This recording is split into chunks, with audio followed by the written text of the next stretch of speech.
Voilà. OK. Très bien. Alors, bonjour à tous. Est-ce qu'on est en ligne? Oui. Bonjour à tous et bienvenue dans cette 20e édition du Book Club de Femmes et Diversité, une association que j'ai fondée pour valoriser la voix et l'image des femmes à travers des outils de communication que nous produisons, tels qu'un film documentaire, un long métrage qui j'espère sortira l'année prochaine, des portraits de femmes inspirantes et des rencontres littéraires mensuelles. Elisabeth Elkrieff, vous êtes la présidente d'Alpha Omega, une fondation qui œuvre pour éradiquer le décrochage scolaire en accompagnant les structures associatives qui valorisent tous les talents de la jeunesse, lui permettant ainsi de retrouver le chemin de l'école, votre livre éponyme, publié aux éditions Fayard. Merci d'avoir accepté notre invitation. Alors, selon l'OCDE, l'école française figure parmi les plus inégalitaires. Elle n'arrive pas à combler le déficit scolaire de certains jeunes issus de milieux favorisés et a du mal à éveiller l'intérêt de l'apprentissage et de l'effort. Cette difficulté a été amplifiée par la crise sanitaire qui a vu une explosion de l'usage des écrans et des réseaux sociaux qui proposent malheureusement un modèle de réussite fantasmé, très éloigné de la réalité socio-économique. Et pourtant, votre livre propose une vision optimiste de la réalité de terrain, parce que oui, c'est un travail de terrain que vous avez réalisé, notamment à travers le travail remarquable de ces 5 associations que vous mettez en lumière, engagées auprès de 400 000 jeunes chaque année pour faire barrage au décrochage scolaire et promouvoir une meilleure cohésion sociale dans notre pays, parce qu'il s'agit de ça aussi. Nous y reviendrons dans un instant. Alors, nous reviendrons sur les modalités d'intervention de ces associations un peu plus tard, mais pour les nommer rapidement, il s'agit de Coup de pouce, Énergie Jeune, Entreprendre pour apprendre, Article 1 et la FEV. Mais dans un premier temps, pourriez-vous nous dire comment est née la volonté d'écrire ce livre? Alors, la volonté d'écrire ce livre, elle est assez simple, c'est-à-dire que dans ce travail que je fais, donc je dirige cette fondation de lutte contre le décrochage scolaire, qui est aussi une fondation de venture philanthropie, qui a un principe assez particulier, qui est que on apporte argent et compétences à des organisations pour leur permettre de massifier leur action. Donc, pourquoi j'ai écrit ce livre? Parce qu'en fait, les chiffres du décrochage scolaire sont absolument incroyables, puisqu'il y a environ 1,5 million de personnes en France qui ne sont ni en emploi ni formation, que tous les ans, il y a entre 80 000 et 100 000 jeunes qui sortent du système scolaire sans maîtriser les fondamentaux, et que on retrouve aussi ce 80 000 en bout de course de jeunes qui décrochent chaque année. Ça veut dire que si on considère qu'il y a 1 million de jeunes, si je prends la fourchette basse, parce que c'est assez difficile à évaluer vu le nombre d'invisibles dans la boucle, eh bien, ça veut dire qu'on a au moins 12 ans de flux dans le stock de décrocheurs. Donc, c'est un phénomène qui est quand même majeur. Les chiffres, quand même, font froid dans le dos. C'est-à-dire qu'on ne parle pas de 20 000 personnes, on parle de potentiellement 1,5 million de personnes et 80 000 qui sont générés par le système chaque année. Et donc, moi, quand j'ai pris ce travail, j'ai été assez surprise du fait qu'il y avait des solutions qui existaient. C'est-à-dire que sur le terrain, à certains moments clés, si on agissait correctement avec les bons acteurs, eh bien, les enfants reprenaient le chemin de l'école de façon extrêmement bénéfique et finalement victorieuse. Et ce qui m'a donc donné envie d'écrire ce livre, pour répondre à votre question, c'est que ces associations ne sont pas connues. C'est-à-dire qu'on parle de 400 000 jeunes accompagnés, on parle de gens qui parfois sont sur le terrain depuis 25 ans, et elles sont ni connues par les profs qui pourraient s'appuyer sur elles ou envoyer certains élèves vers elles parce que la courroie de transmission par l'éducation nationale n'est pas suffisante de mon point de vue, et elles ne sont pas forcément connues par les parents qui eux-mêmes pourraient s'appuyer sur ces associations et je tiens à préciser que ces associations, elles ne remplacent ni les parents ni les profs.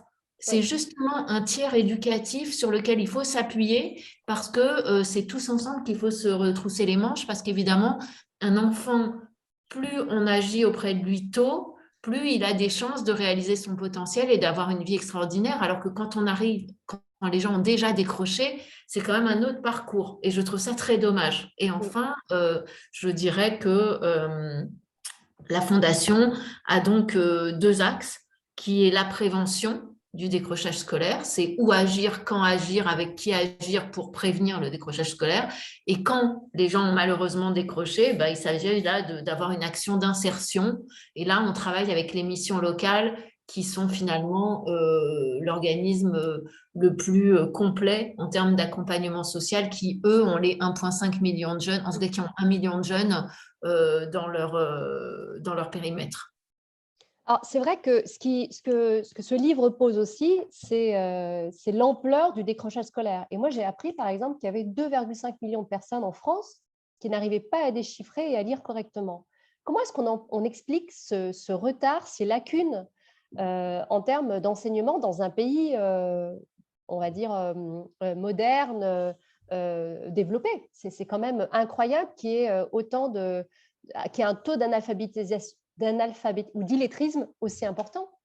Oui, vous avez tout à fait raison. C'est-à-dire qu'en fait, c'est très choquant parce que ça veut dire qu'au moment de l'acquisition des fondamentaux, il y a quelque chose qui n'est pas intégré, c'est le moins qu'on puisse dire, et que des élèves qui n'ont pas acquis l'écriture, la lecture, les mathématiques minimales, le fait d'être capable de compter, se retrouvent embarqués dans le système scolaire en conservant leurs lacunes. Et là encore, je pense que nul n'est besoin d'incriminer les enseignants. C'est-à-dire que moi, ce que j'ai aussi découvert dans ce monde, c'est que pour suivre à l'école, il faut des prérequis qui s'enseignent en dehors de l'école. C'est-à-dire qu'il faut qu'un enfant ait entendu suffisamment de mots, il faut qu'on lui lu des histoires, il faut qu'on fasse énormément de choses pour qu'ils puissent être capables, en fait, quand on va leur présenter des mots à lire, être capables d'associer ce qu'on appelle les phonèmes et les graphèmes. Et si vous n'avez pas entendu assez de mots, vous n'avez pas la capacité de les associer à ce que vous voyez. Et surtout, il y a des différences entre milieux socioculturels qui sont tels que parfois, c'est de l'ordre d'un facteur 1000 le nombre de mots entendus. Et donc, évidemment, vous n'avez pas la même capacité à suivre et à enregistrer les fondamentaux. Et c'est là où le serpent se mord un peu la queue, c'est-à-dire que les gens ont l'impression que c'est les profs qui ne font pas leur boulot. Enregistrer les fondamentaux. Et c'est là où le serpent se mord un peu la queue. C'est bon, j'en reprends. Oui. Et donc, en gros, je crois que ça, c'est pour répondre à la question, je crois que c'était… Les lacunes, les retards, oui, effectivement. Voilà, c'est qu'en fait, pourquoi les gens décrochent? Alors déjà, c'est quand même en tout cas, pourquoi les gens sont à risque d'échec scolaire, qui est le prémisse du décrochage. Parce que la question qui a été posée en introduction est extrêmement pertinente. C'est comment, qui décroche, qu'est-ce qui se passe. C'est vrai que en fait, on confond le chemin et le résultat. Le décrochage, c'est le résultat d'un processus qui est long, qui commence par des difficultés scolaires, par des retards scolaires, par des problématiques, etc., qui finit par une sortie du système scolaire. Alors, pourquoi on a des difficultés scolaires? Là encore, le processus est divers. C'est-à-dire que dans un premier…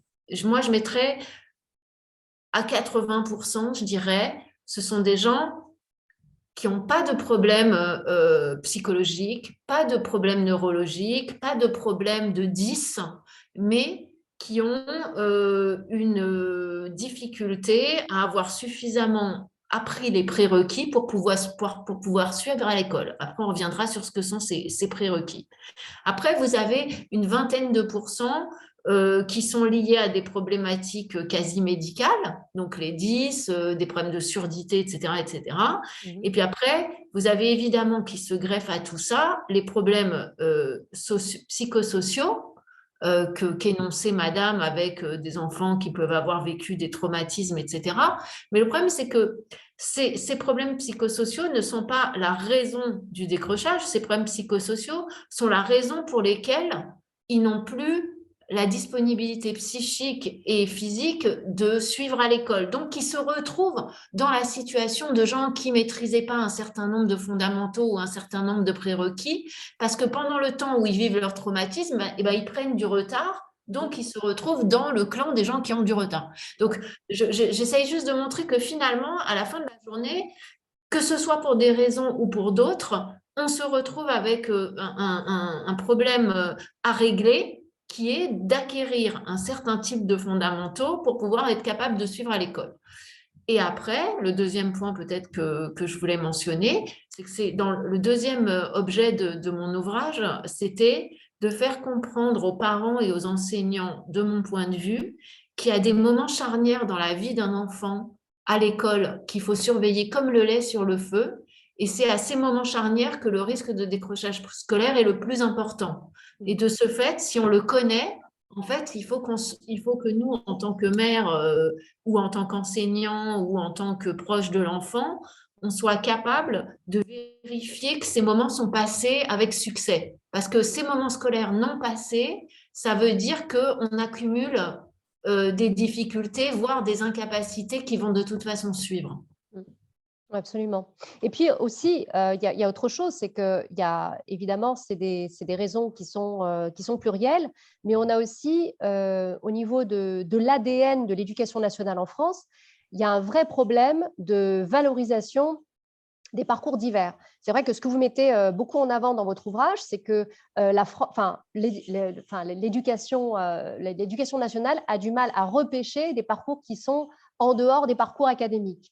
Et puis, je pense qu'il y a un problème qui est peut-être un peu plus structurel que ça, qui est que dans les cultures, par exemple, anglo-saxonnes, on va valoriser des parcours atypiques, où on va valoriser des trajectoires, on va dire, entre guillemets, d'échecs, parce que avoir un échec scolaire ou entreprendre différemment, c'est hyper valorisé par rapport à la France, où en fait, les parcours scolaires sont assez linéaires. Après un parcours scolaire classique ou académique, on va aller dans la bonne école, puis ensuite on va faire le bon stage pour être… donc, c'est beaucoup plus linéaire. Et peut-être que ce que votre livre pose véritablement, c'est le fait que peut-être qu'il faut revoir finalement le système d'éducation pour le mettre à la page de ce que nos économies globalisées peuvent proposer, c'est-à-dire des systèmes un peu plus pragmatiques en lien avec la réalité, nos réalités économiques. Oui, alors moi, je partage votre point de vue. Ce n'était pas exactement l'objet de mon livre, parce que moi, dans mon livre, en fait, je voulais déjà partir des basics, hein, comme on dit en anglais, qui étaient quand et pourquoi un enfant peut décrocher, quels sont en fait les moments charnières de risque d'échec scolaire. Donc, mais en effet, les questions que vous… Donc, ces moments charnières, je vais les énoncer rapidement parce que sinon, après, on va se rendre compte qu'on n'en a pas parlé. Mais en gros, vous avez l'acquisition des fondamentaux qui est cruciale, puisque sinon, ça donne de l'électrisme, de la difficulté à avoir un minimum de base pour faire des mathématiques qui deviennent en plus une matière cruciale vu les métiers de demain qui se profilent. Ensuite, vous avez les passages primaire-collège ou collège-lycée qui sont cruciaux. Donc, dans le primaire-collège, vu qu'on passe de l'état d'enfant à l'état d'adolescent, il faut être capable de maîtriser des soft skills que sont l'autodiscipline et la confiance en soi. Et comme vous le disiez très justement, et c'est là où c'est pour ça que je voulais en parler, parce que ça rejoint votre propos, le fait d'être capable de rebondir après un échec et de considérer l'échec comme une occasion de se confronter à ses limites pour mieux les repousser. Or, le problème de la France, c'est que il faut faire une déconstruction de la notion d'intelligence en France qui est extrêmement importante, puisqu'en France, il y a 80% des gens pensent qu'il y a des gens intelligents et des gens bêtes. Alors que, par exemple, dans l'association Énergie Jeune qui travaille beaucoup cette question, on explique que l'intelligence, c'est comme un muscle, le cerveau, c'est un muscle, et plus on le travaille, plus il grossit, quoi. Et donc ça change évidemment totalement le rapport à l'école, c'est-à-dire que si on rate, on ne se considère pas comme débile et fichu d'avance, et finalement, on attend juste la fin pour sortir d'un système dans lequel on se sent totalement inadapté. Donc ça se joue très tôt, ça. Finalement, ça commence très, très vite. Moi, je pense que dès la fin du primaire, c'est visible. Alors après, vous avez la problématique de la fin d'adolescence, donc le début de lycée ou la fin de collège, où justement, moi, j'opère avec Entreprendre pour apprendre. Je crois qu'il y a un truc qui n'est pas bien compris, moi, ni par les parents, ni par les enfants, qui est qu'à ces âges-là, les jeunes, ils ont besoin d'être acteurs de leur vie et ils ont besoin de comprendre à quoi sert l'école. Sinon, l'école, il leur paraît être une grande obligation sans sens. Et en fait, je crois que dans Entreprendre pour apprendre, d'abord, on apprend aux jeunes à créer une entreprise vraiment.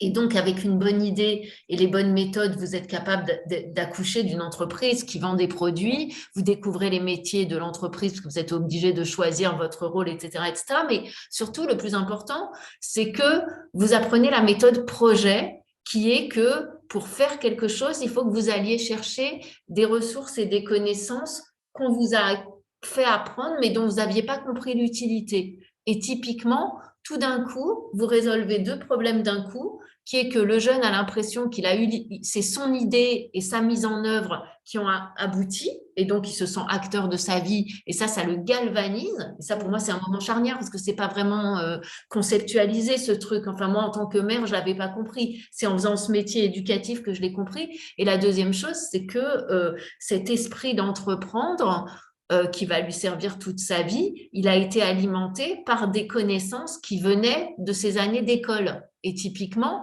il commence à se dire, mais en fait, ça sert à quelque chose, l'école. Je schématise, mais c'est pas très loin. Et enfin, le dernier moment charnière, qui est un moment, enfin, l'avant-dernier moment charnière, qui pour moi est un moment clé, c'est l'orientation. Dans le sens où, que pour s'orienter, il y a beaucoup, là encore, de prérequis qui ne sont pas forcément à la portée des jeunes et de leurs parents. C'est-à-dire qu'il faut se connaître, c'est-à-dire qu'il faut savoir qui on est, est-ce qu'on est créatif ou est-ce qu'on est extrêmement minutieux, est-ce qu'on est intellectuel ou plutôt pragmatique, etc., etc. Après, vous avez une problématique de savoir quels sont les débouchés ou quelles sont les études. Donc, il faut être informé. Ce n'est pas la même chose dans tous les milieux, hein. Et la troisième problématique, c'est qu'il faut avoir une notion d'adéquation de son niveau aux formations proposées ou aux rêves. Et donc, en gros, pour moi, l'orientation, c'est savoir, vouloir, pouvoir. Et cet élément-là, on le laisse sur le dos des professeurs principaux qui n'ont pas à se supporter, de mon point de vue, une telle charge, parce que ça voudrait dire connaître toutes les filières, tous les métiers, et en plus être capable de connaître l'intériorité du jeune pour savoir si ses qualités et ce qui le fait triper est adapté aux filières qu'il a dans le viseur. Et donc, de ce fait, c'est très, très complexe et ça nécessite non seulement des outils, mais aussi des discussions très approfondies. Et là, on a une association qui a un programme qui s'appelle Inspire, qui est article 1 et qui fait des choses incroyables là-dessus parce qu'elle permet aux jeunes d'accoucher de ces informations-là et elle peut servir de support au professeur principal pour suivre et monitorer le fait que le jeune soit passé des questions introspectives aux questions de filière, aux questions de notes et aux questions de débouchés, et en fait de finalement par entonnoir arriver à des filières qui cachent la case vouloir, savoir, pouvoir. Et là, vous avez une orientation en connaissance de cause et vous n'avez pas l'impression qu'il y a une boîte noire Parcoursup qui a choisi à votre place, alors que ce n'est pas du tout le cas d'ailleurs, puisqu'en fait, Parcoursup, c'est juste une chambre d'enregistrement des vœux. Donc, globalement, il faut avoir fait les vœux qui correspondent à la capacité à être choisi. Et enfin, en dernier lieu, moi, je crois que quand les jeunes rentrent dans des études, qu'elles soient généralistes ou plus professionnelles, on a toujours l'impression qu'ils sont passés de l'adolescence à l'âge adulte et du jour au lendemain, on considère qu'ils sont devenus autonomes, alors qu'à l'inverse, c'est un moment crucial aussi en termes de risque de décrochage scolaire. C'est que très souvent, ils se sont projetés comme étudiants, comme jeunes apprentis, comme je ne sais quoi. Et finalement, ils rencontrent des difficultés, soit à organiser leur travail seuls, soit à être sûrs qu'ils ont choisi la bonne voie, etc. Et souvent, par manque d'accompagnement, parce qu'on a considéré qu'ils étaient déjà autonomes, devant des questions sans réponse et des angoisses assez mal gérées, parce que souvent, malheureusement, un enfant qui vient d'un milieu modeste, sa famille, elle doit faire des sacrifices énormes pour qu'il fasse des études. Et donc, il n'a pas tellement envie de s'enferrer dans la voie des études pendant des années si il n'est pas sûr et changer d'études alors qu'il n'est pas sûr. Et finalement, il abandonne. Et ça aussi, on ne le dit pas assez, mais il y a énormément de décrochage scolaire parmi les jeunes qui font des études. Oui, et donc, ça veut dire que le décrochage scolaire, pour moi, celui qui est vraiment lamentable, celui qui est catastrophique, c'est celui qui se fait entre 5 et 7 ans, parce que ça veut dire qu'on condamne un jeune à partir de 7 ans, c'est inaudible. Enfin, moi, je trouve ça inaudible. Donc ça, c'est vraiment pour moi le premier des moments charnières. Il faudrait même en rajouter un petit peu avant, qui est d'essayer de fournir le plus de vocabulaire à son enfant. Par exemple, vous voyez, dans les communautés immigrées, c'est terrible parce que les parents pensent que lire des enfants dans la langue natale, c'est pas bien. Il faut lire en français. Et il suffit que les parents soient pas très à l'aise avec le français, finalement, ils lisent pas du tout d'histoire à leurs enfants. Alors que lire son histoire en arabe, en turc, en anglais, en italien, c'est la même chose que la lire en français. C'est-à-dire que ça familiarise l'enfant avec la lecture, avec les mots, avec la conceptualisation, la symbolisation, etc. Et ça, par exemple, c'est inacceptable, je trouve, parce que en France, le gosse qui est bilingue anglais-français, on trouve ça génial que le parent lui parle anglais, mais le gosse qui est bilingue turc-français, on se dit, ah là là, attention, attention. Et donc, il y a une espèce de pression collective qu'il faut absolument éradiquer de mon point de vue. Voilà, donc bon, ça c'est un aparté, mais je trouve que c'est important. Arwa, tu veux apporter ton témoignage écrit? Est-ce que tu veux prendre la parole? Je t'en prie. Oui, c'est bon, là, mon micro est… Oui, oui, c'est bon, t'écoutes. Vous m'écoutez? Oui. Alors oui, je voulais partager mon expérience avec vous. Moi, j'ai commencé ma scolarité en Tunisie, étant d'origine tunisienne. Et je voulais dire que moi, personnellement, j'ai failli décrocher à 2 reprises. Donc, c'était pendant 2 dépressions que j'ai vécues, l'une au lycée et la deuxième à l'université, donc en particulier en école préparatoire. Et vraiment, rien que d'y penser, ça me stresse. C'était 2 expériences très douloureuses. Et en fait, c'était pas parce qu'à cause d'un échec scolaire, c'était juste parce que j'étais très brillante. Je me mettais beaucoup la pression, j'avais peu d'amis. Voilà. C'est vrai que la dimension sociale est très importante, Elisabeth, et vous en parlez beaucoup. Et je pense qu'il y a aussi des raisons exogènes à l'aspect social. C'est aussi ce que, humainement, nous avons vécu ces 2 dernières années avec la crise sanitaire qui a vu voilà, les orthophonistes complètement saturés, cette jeunesse qui a été, surtout les 6e, ils ont vraiment ramassé en termes d'apprentissage, puisque celles qui devaient, moi je parle pour la voix des femmes, donc celles qui étaient censées prendre le relais de l'école, c'était les mères, parfois des mères célibataires qui étaient absolument débordées avec tout ce qu'elles devaient faire par ailleurs. Et je trouve que dans cette crise sanitaire, on a mal géré justement. C'est là qu'on a pris conscience en fait de l'importance de l'éducation et de l'enseignement. Et je trouve que même s'il y avait des profs qui étaient hyper responsabilisés, je trouve que cette délégation aux familles et surtout aux mères, c'est quelque chose qui a eu un impact en fait dans le décrochage de certains enfants, avec des lacunes d'apprentissage très importantes. Enfin, moi, je l'ai vu dans mon entourage auprès des tout petits qui commençaient la primaire, quoi. Non, mais je trouve que vous avez raison, hein. C'est-à-dire que c'est quand même un truc, d'abord, à la décharge du système, moi je crois que c'était une situation que personne n'avait jamais vécue, donc personne n'était prêt. Mais c'est sûr que tout le monde, d'ailleurs, tout le monde dit que le Covid a créé du décrochage dans le décrochage. C'est-à-dire que post-Covid, il y avait quand même 500 000 décrocheurs de plus, hein. Donc, ce que vous dites, Leïla, est très, très, très pertinent, je trouve. Après, c'est vrai que les mères se sont retrouvées complètement dépassées parfois. Et puis quand parfois elles gardaient leur boulot elles-mêmes, donc c'était terrible, c'est-à-dire qu'elles devaient gérer les deux.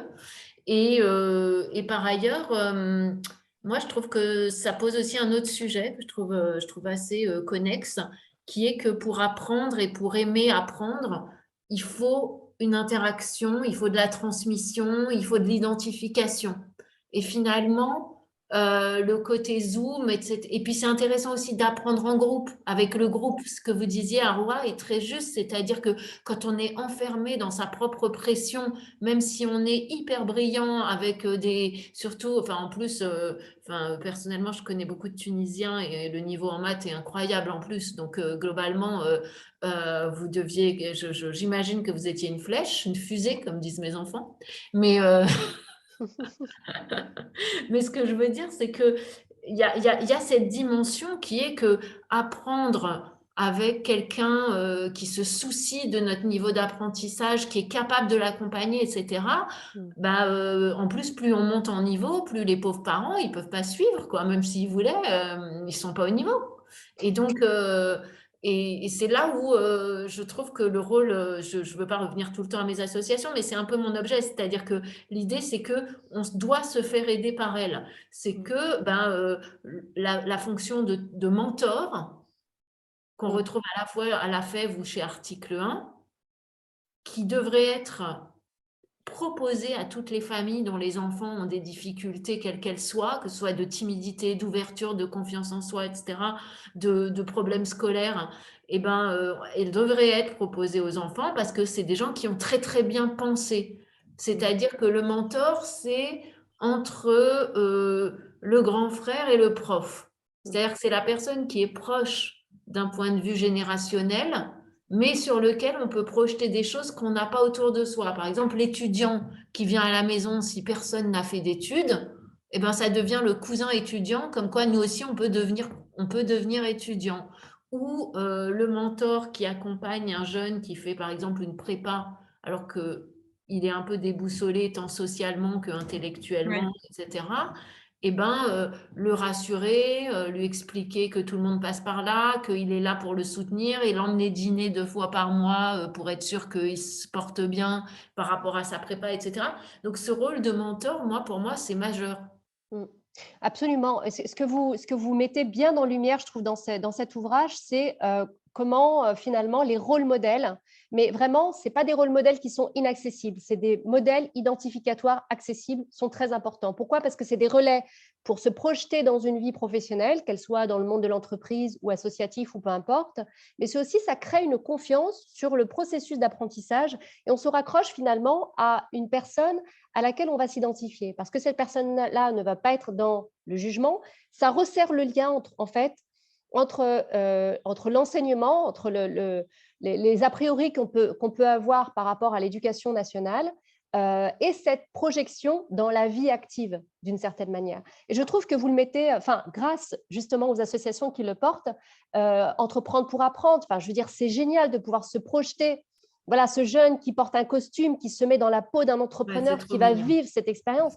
C'est juste incroyable parce qu'il va vivre ce que c'est que d'entreprendre. Il va incarner en fait cette réalité-là. Est-ce que vous pourriez parler de ces associations un peu plus en détail, notamment celles qui justement proposent des rôles modèles qui, à mon sens, sont essentiels pour cette jeunesse qui est en perte de repères, en quelque sorte? Oui, avec grand plaisir. Donc, je mets de côté Coup de pouce qui est un apprentissage des fondamentaux en petits groupes, mais il faut la connaître, celle-là, mesdames, parce que si vous connaissez des jeunes qui ont des difficultés à lire et écrire, etc., il faut connaître.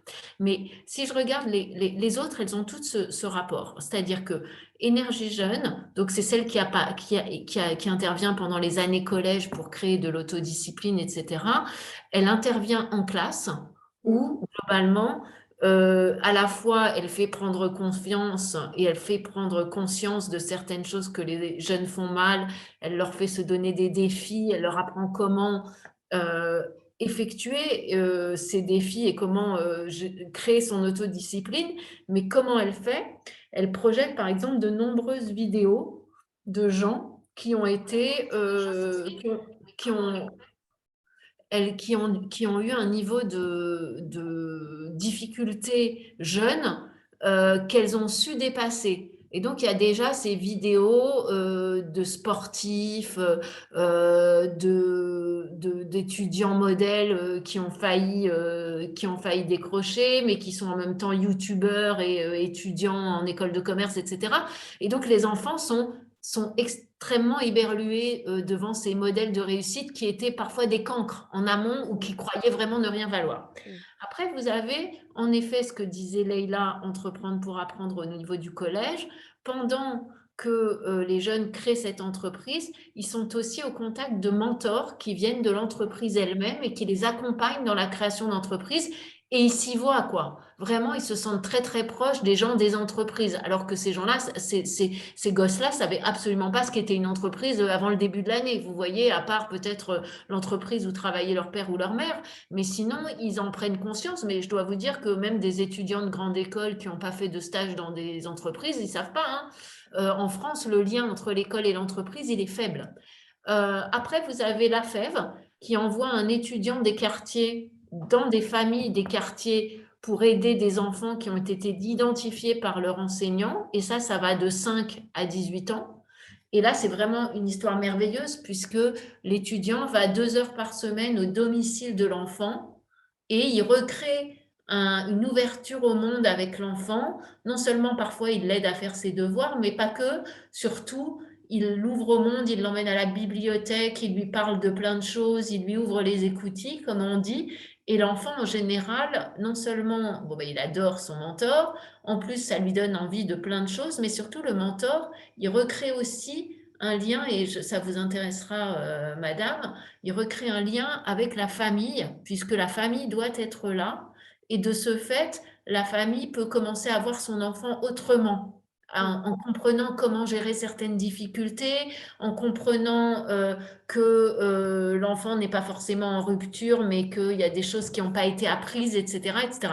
Donc moi, je trouve ça, et après, souvent, l'étudiant reste quasiment le cousin de la famille sur lequel il va y avoir, avec lequel il va y avoir une interaction toute la vie. Et j'allais dire l'inverse est vrai. C'est-à-dire que très souvent, ces familles, elles accueillent l'étudiant avec tellement de chaleur et elles lui sont tellement reconnaissantes que l'étudiant, il en retire bien autant que l'enfant, hein. Il est non seulement il est très valorisé d'avoir été capable de transmettre, mais il se crée une famille de substitution. Moi, je me souviens, j'en parle dans le livre de cette jeune fille qui venait d'arriver en France. Sa famille était assez loin, etc. Elle faisait des études supérieures. Et le fait de s'engager à la FEV et d'aller dans cette famille pour aider la petite jeune fille qui faisait que des jeux vidéo et qui n'allait plus du tout à l'école, eh bien, c'était elle-même, ça lui a créé un environnement affectif qui était extrêmement important pour elle. Donc, je crois qu'il y a aussi la bilatéralité de ces relations. Et enfin, alors il faut quand même que j'insiste sur l'article 1 parce que c'est très important, parce que eux, ils interviennent au lycée et notamment, c'est intéressant puisque vous êtes un groupe de femmes, donc ça va vous intéresser. Il y a beaucoup de jeunes femmes qui interviennent dans des classes, en ateliers, notamment dans des quartiers difficiles, des jeunes femmes issues de milieux populaires et a priori qu'on ne destinait pas aux études, qui viennent témoigner sur le fait que leurs parents avaient prévu d'autres choses pour elles, ou elle pensait faire autre chose, etc. Et que comment, à la fois d'un point de vue psychique, elles en sont arrivées à déterminer qu'elles avaient envie de faire des études, et après, comment, accompagnées par article 1, elles ont résolu tous les problèmes pratiques. Faire un prêt étudiant, trouver un logement, comment aller manger si on n'a pas de sous, aller au Crous, etc., etc. Et surtout, elles se sont rendues compte que des jeunes filles, moi je me souviens d'une petite jeune fille qui était sri-lankaise, je crois, et que les parents voulaient absolument marier à 17 ans et demi. Et les profs ont dit, mais c'est trop dommage, etc. Et grâce à une intervention d'article 1, elle s'est rendue compte qu'une des jeunes filles qui présentait avait eu exactement le même parcours qu'elle. Et donc là, ça rejoint votre point sur l'identification, Leïla. Et dans ce fait, elle s'est dit, mais moi aussi, en fait, j'ai pas du tout envie de me marier, j'ai envie de faire des études. Et d'ailleurs, dès que j'ai 18 ans, ce que je vais faire, c'est que je vais aller voir article 1 et je vais leur demander de m'aider à trouver un logement, comment je peux faire pour être admise en fac, et est-ce que je peux avoir un prêt étudiant pour faire des études, parce qu'évidemment, mes parents vont pas forcément financer mes études. Et finalement, cette fille est avocate, elle est hyper fière d'elle. Elle travaille chez Article 1 parfois pour faire la même chose, pour faire bénéficier à d'autres ce dont elle a bénéficié. Et les plus fiers de tous, c'est évidemment ses parents. C'est toujours comme ça. Non, mais c'est vraiment ça. Là, on est vraiment sur une question de lien et comment est-ce que cet accompagnement se fait avec un écosystème d'accompagnants qui sont l'éducation nationale ou l'enseignement, les parents, les jeunes accompagnateurs qui permettent de faire ce relais et surtout de faire naître en ce jeune l'espoir de de se réaliser finalement. Voilà, et de proposer finalement des schémas de réalisation qui ne sont pas qu'académiques et de respecter cette pluralité de chemins possibles pour ce jeune. Alors ça, c'est quelque chose qui se pose véritablement, puisque aujourd'hui, les études montrent que les jeunes sont précaires de plus en plus jeunes. C'est-à-dire qu'on a une réalité de précarisation de cette jeunesse qui pose la question d'aller chercher du travail de plus en plus jeune. Et comme le décrochage scolaire, ce que vous avez mentionné tout à l'heure, c'est pas seulement ne se met pas en place très jeune, ça peut continuer après les études supérieures.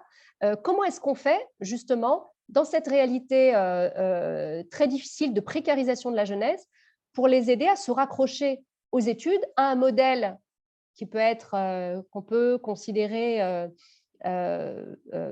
obsolète pour être un peu dur, ou en tout cas un modèle qui ne s'adapte pas à la variété des parcours qui peuvent exister et qui ne respectent pas toujours le côté unique d'une démarche d'éducation du jeune. Voilà. Il y a le contexte voilà, socio-économique, et puis il y a aussi la précarisation de la jeunesse qui se sent obligée de trouver un travail et finalement de décrocher à 20 ans, 21, 22 ans parce qu'ils n'ont plus les moyens de vivre, de rester étudiant en fait. Ouais, alors donc ça, là, il y a beaucoup de questions, mais alors et moi, j'en retiendrai deux. Donc la première, c'est que quand ils commencent à se sentir mal, bah, là encore, faire appel aux associations, les articles 1 & Co. C'est-à-dire, c'est là vraiment, c'est ce que je voudrais mettre en lumière, c'est que l'association, il y a des associations qui se basent sur des méthodes pédagogiques de très bon niveau, qui créent du réseau entre jeunes et qui, en général, pour pouvoir avoir des subventions, des agréments, etc., sont en process d'amélioration continue et que malheureusement, l'éducation nationale ou l'enseignement supérieur plus tard, c'est un dispositif. Donc, pour un très gros dispositif qui traite des millions de personnes, avoir un niveau de spécificité et d'agilité très important, c'est difficile. C'est difficile. Il ne faut quand même pas se raconter d'histoire, c'est-à-dire que ce n'est pas que de la faute du système. Il y a des choses qui peuvent être améliorées, mais par essence, un dispositif, ça déploie pour pouvoir former un maximum de gens.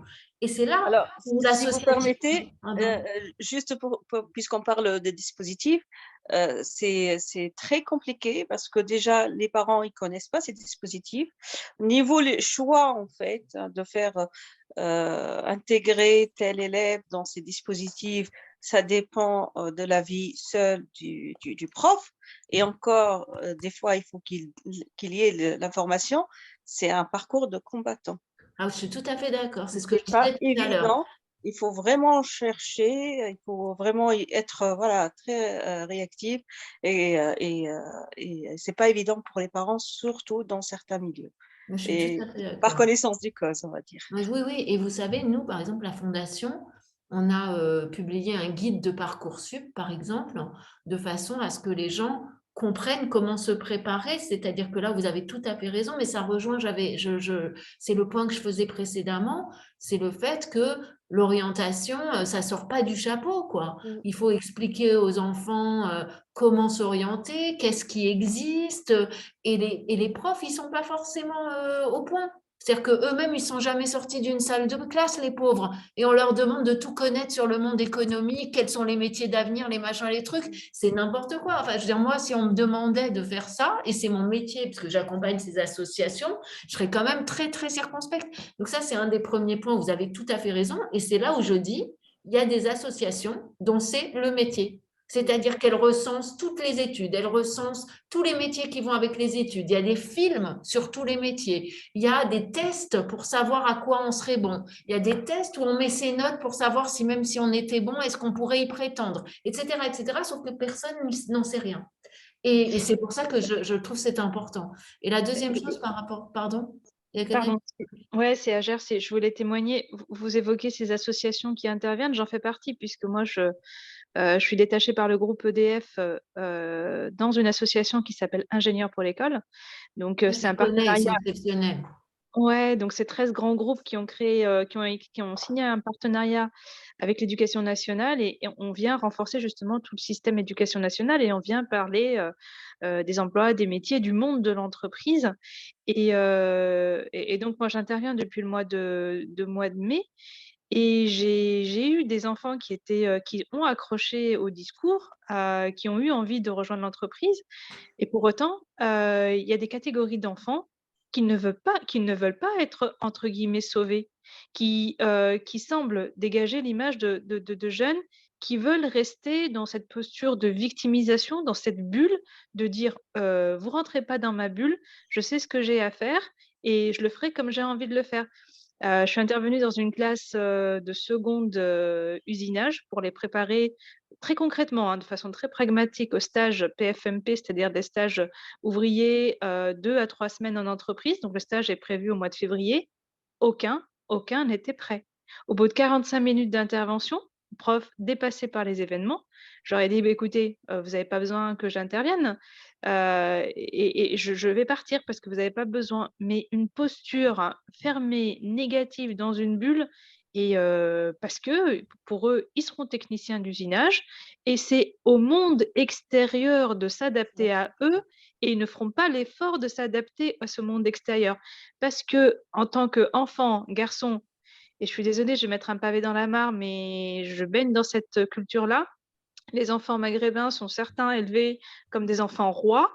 Les parents confortent cette image-là. Enfin, les mamans que je croise le matin quand j'emmène mon petit garçon de l'école de 6 ans et qui garent la voiture devant l'école sur le passage piéton et qui descendent leurs enfants alors que les autres galèrent à garer leur voiture et qui viennent à pied, etc.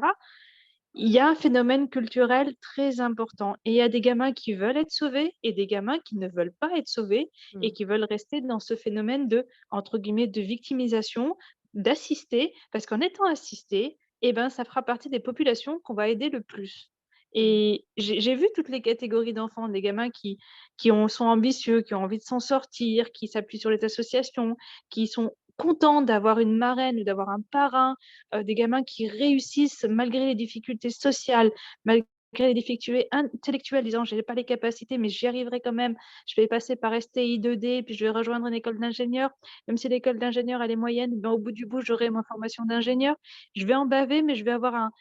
Et je prends l'exemple de la filière STMG. La filière STMG, il y a un pic démographique aujourd'hui qui fait que, il y a plein de gamins on sait pas quoi en faire, donc on va les mettre en STMG. Parce que STMG, tout le monde ne va pas réussir après STMG, ça serait une catégorie, même l'éducation nationale le dit, c'est une catégorie qui est fourre-tout.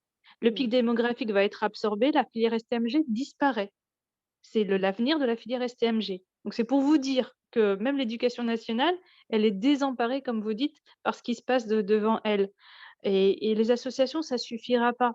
Et le Ça dépend travail, de leur taille, ça dépend de la taille. Moi, là où je vous rejoins pas, c'est que pour moi, évidemment qu'il y aura toujours des gens sur qui ça marchera pas, mais moi, je pense qu'il faut quand même, pour moi, on n'a pas, évidemment, il y a des gens qui n'ont pas envie, il y a des gens qui, bah, comme partout, mais que ce soit une association ou pas d'association, si vous voulez, la question, c'est comment donner envie d'apprendre et comment faire aimer apprendre aux jeunes, moi, je crois.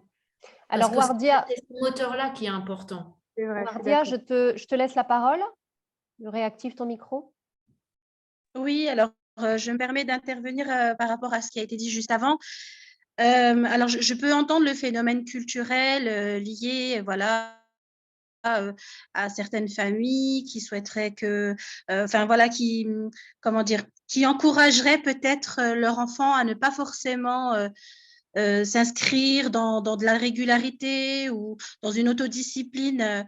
Mais après, moi, je m'interroge quand même sur le fait que pour avoir accompagné certaines populations communautaires, ce n'est pas qu'une question de s'inscrire dans une volonté d'être assisté, parce qu'on voit bien qu'aujourd'hui, pour certains enfants qui décrochent, qui sont dans un processus de décrochage scolaire, il peut y avoir des droits, notamment allocations familiales, qui peuvent être coupés et ils n'en tiennent pas compte quand même.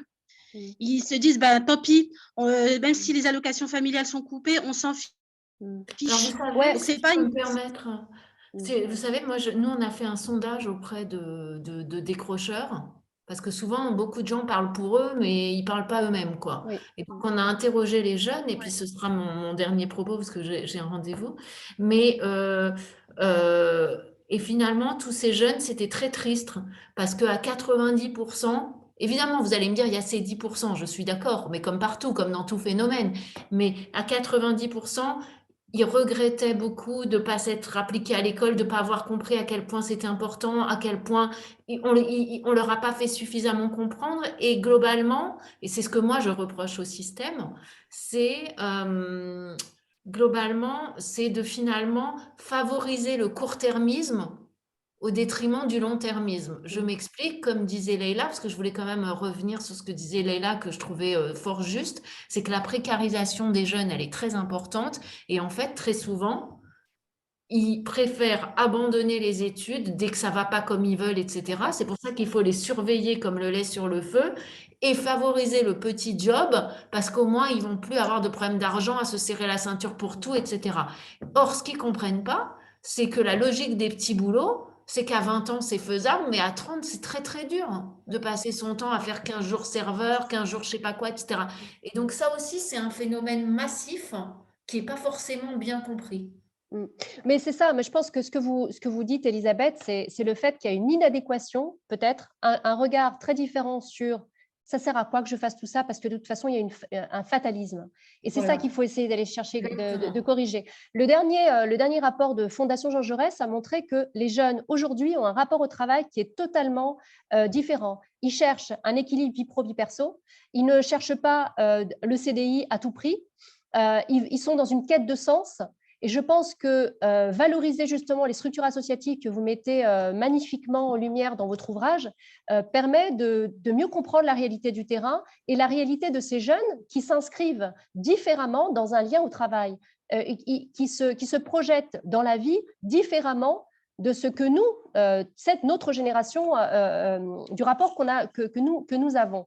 Donc, comme on arrive à la fin de notre live, j'aimerais vous donner la parole, chère Elisabeth, pour clôturer.